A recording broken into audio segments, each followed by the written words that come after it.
ഇന്ന് വൻപയർ ഒരു കറി വെക്കാം. ഇത് തലേദിവസം കുതിരാനിട്ട 1 കപ്പ് വൻപയർ, 1 ഗ്ലാസ് വെള്ളം, 10 ചുവന്നുള്ളി, 2 പച്ചമുളക്, 1/4 ടീസ്പൂൺ മഞ്ഞൾപ്പൊടി, 1/2 ടീസ്പൂൺ ഉപ്പ്. ഇതൊരു 3 വിസിൽ വരുന്നവരെ ഒന്ന് കുക്ക് ചെയ്യാം. ഒരു മീഡിയം ഫ്ലെയിമിൽ ഇട്ടിട്ട്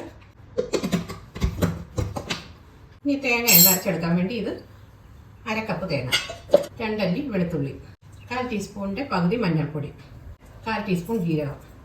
ഇനി ഇത് കുറച്ച് വെള്ളം ഒഴിച്ച് നന്നായിട്ട് അരച്ചെടുക്കാം, പേസ്റ്റ് പോലെ അരച്ചെടുക്കാം.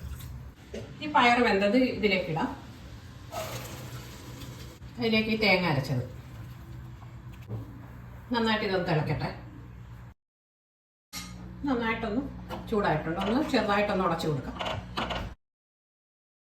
ഉപ്പ് ആവശ്യത്തിനിടാം, കുറച്ച് ഉപ്പ് കൂടെ ഇടാം. ഇനി ഇത് ഓഫാക്കാം. ഓഫാക്കിയിട്ട് കടുക് വറക്കാം. കുറച്ച് വെളിച്ചെണ്ണ ഒഴിക്കാം. ഒരു 1/4 ടീസ്പൂൺ കടുക്, ഉണക്കമുളക്, കറിവേപ്പില, ചെറിയ ഉള്ളി.